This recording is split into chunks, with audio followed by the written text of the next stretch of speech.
Brahmapur ITI सम्मिलनी कक्ष जिला स्तरीय संस्कृत दिवस समारोह को पूर्वतन मंत्री तथा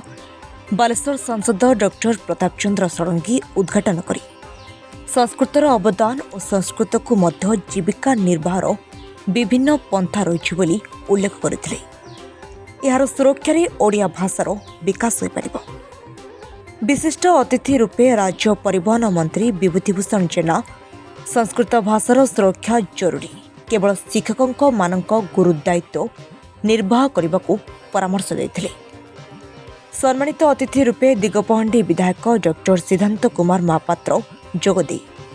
मानव समाजर आदर्श चरित्र निर्माण संस्कृतर नीतिशिक्षा उपरे आधारित। मुख्य वक्ता दिल्ली लाल बहादुर शास्त्री संस्कृत विश्वविद्यालय प्रोफेसर भागीरथी नंद छात्र छात्री को सरल संस्कृत भाषा बुझाई।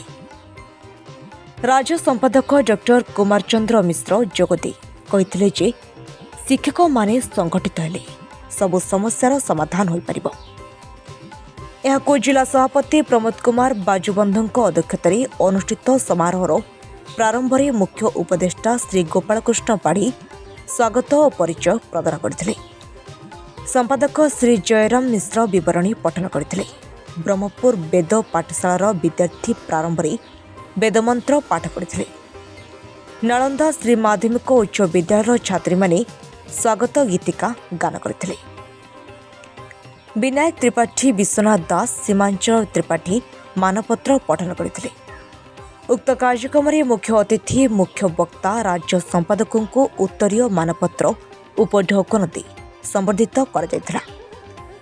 डॉक्टर दुर्गा प्रसाद मिश्र संयोजन करथिले। अवसर प्राप्त 14 जन शिक्षकों को संबर्धित कर आईटीआई अध्यक्ष रंजन कुमार परिड़ा राज्य उपसभापति लंबोधर शतपथी मंचासीन रही। विद्यालय स्तरीय कृति प्रतियोगी को पुरस्कार मध्य प्रदान कर उक्त कार्यक्रम को रंजित कुमार पंडा मामी साहू प्रभाकर पंडा समीर बेहरा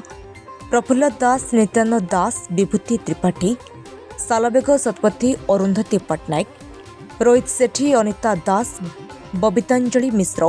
विद्याधर दास धनुंधर बेहरा प्रमुख सक्रिय अंशग्रहण करथिले। शेषे आदित्य रथ धन्यवाद अर्पण करथिले। स्थानीय शिक्षाविद बुद्धिजीवी सांबादिक राजनेता अभिभावक 300 रु ऊर्ध्व छात्र छात्री 400 रु ऊर्ध्व शिक्षक जोग देथिले। संस्कृत शिक्षक महासंघ तरफ संस्कृत दिवस पालन उद्देश्य मत डाकते अन्य अतिथि मान भी डाकते मंत्री को भी डाकते से आसते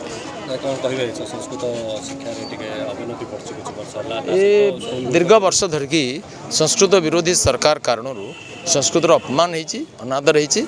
आम संस्कृत को पुनरुद्धार करने नुआ सरकार द्वारा पूर्ण उद्यम करूँ जनसाधारण सहयोग बंद होता संस्कृत टोल मान पुनरुद्धार एवं जो संस्कृत शिक्षक मान पदवी खाली पड़ जाऊँगी पूरण करवा निजुक्ति रे सरकार नीति रे सामान्य परिवर्तन करवा संस्कृत एमए एवं आचार्यधारी मान को भी स्कूल मान निजुक्ति व्यवस्था करवा एवं संस्कृत विद्यालय महाविद्यालय मान भित्तिभूमि बढ़ावा सरकारी अनुदान वृद्धि करवा ए सब दिगरे पूरा उद्यम करवा। यूनिफाइड पेंशन स्कीम केंद्र सरकार कहले यूनिफाइड पेंशन स्कीम लागू है केमती रहिबो हमर एनपीएस रु केते भलो रहिबो भाबुचंदी आ राज्य सरकार माने केमतीटा नेबा कथा केते हेल्पफुल भाबुचंदी। देखो मोर विचार जे राज्य सरकार माने एते सहयोग करबा उचित केवल केंद्र कहिदेला बोली तो विरोध करे या द्वारा समस्त लाभान्वित हो गोटे यूनिट माने यूनिफॉर्म सिस्टम से बड़े लागू हो बेनिफिट हेबे केंद्र। हाँ निश्चय निश्चय टोल गुडा ऊपर की पदक्षेप निया बंद टोल गुडा निया जीवा जी मु केमती कहबी मु तो शिक्षा मंत्री नुह मु मुख्यमंत्री नुह उपस्थापन करी एवं विषय उपस्थापन करी करने से टोल गुडा को पुनरुद्धार करने नुआ नियुक्ति करके अनुदान दे करने यूनिफाइड पेंशन स्कीम टा तो जो माने दाबी करथिले बहुत दिन पुराना पेंशन स्कीम लागू करे सेटा केते बेनिफिट होबो केते पाइबे लोक से माने आपण स्कीम प्रयोग हेले आपण जानिबे एथरे लोक माने उपकृत हेबे जो माने दाबी करथिले सेमान को दाबी पूर्ण हेतिवर सेमान खुशी अछंती। ठीक है ये सबु भाषार माता होती संस्कृत भाषा सब संस्कृत भाषा ने सब भाषा निश्चित होती एवं एते बड़ महान भाषार लोप हवा एवं सर्वव्यापी न हवा ये समस्त में दुखर कारण विशेषकर भारतीय मानक ଦେବଭାଷା ସଂସ୍କୃତ ଭାଷାର ସର୍ବବ୍ୟାପୀ କରିବା ପାଇଁ ଯେମିତିକି ସବୁଠି ବିଦ୍ୟାଳୟର ଟୁଲ୍ର ଆବଶ୍ୟକ ଅଛି। ସଂସ୍କୃତ ଟୁଲ୍ ଯେମିତି ବନ୍ଦ ହୋଇଯାଇଛି ତାର ବି ପୁନରୁଦ୍ଧାର ଏବଂ ବିଶେଷ କରି ଯେଉଁମାନେ ଶିକ୍ଷାଦାନ କରନ୍ତି ସଂସ୍କୃତରେ ସେମାନେ ମୋତେ ନିଜକୁ ସଜେଇବା ଦରକାର ଅଛି। ତାଙ୍କର ବେଶ ବସା ପରିପାଟି ଏସବୁ କଥାରେ ମୋତେ ସଂସ୍କୃତର ହିଁ ପରିସ୍ଫୁଟ ଆସିବା ଆବଶ୍ୟକ ଅଛି। ଏଭଳିଆ କଥାର ମଧ୍ୟ ଆଜି କଥା ଉଠୁଥିଲା ଏବଂ ଆଜିର ସଂସ୍କୃତ ଦିବସ ସମାରୋହ ଆମ ଗଞ୍ଜାମରେ ସବୁ ମାଷ୍ଟରମାନେ ଶିକ୍ଷକମାନେ ଆସିଥିଲେ। ସେମାନେ ମଧ୍ୟ ସଂସ୍କୃତ ଭାଷାକୁ ବ୍ୟାପକ କରିବା ପାଇଁ ମଧ୍ୟ ଗୋଟେ ପ୍ରକାର ସଂକଳ୍ପବଦ୍ଧ ଭଳି ଆଜିର ସଭାରେ ଲାଗିଲା ଏବଂ ସଂସ୍କୃତ ଭାଷା ଯଦି ବଢ଼ିବ ଇଏ ଦେଖନ୍ତୁ ଆପଣ ବୈଜ୍ଞାନିକମାନେ କହିସାରିଲେଣି କମ୍ପ୍ୟୁଟରର କିଛି ନିଜସ୍ୱ ମାନେ କମ୍ପ୍ୟୁଟର ବିବେକା ନାହିଁ। कंप्यूटर जो भाषा शुणे से भाषा कहे से भाषा लिखे से ताकू सी संस्कृत भाषार ध्वनि को आउ कंप्यूटर नहीं पारे ये भाया गोटे है आप देखिए जर्मनी रे संस्कृतर ये हूँ तेणु संस्कृत भाषा निश्चित भाव समस्त आवश्यक प्रति मानव आवश्यक ये आज आप देखुना शब्दकोश सबुठ अधिक संस्कृत भाषार 102.78 अरब शब्द जोटि कि नेक्स्ट अच्छे तमिल आसूँ 3.8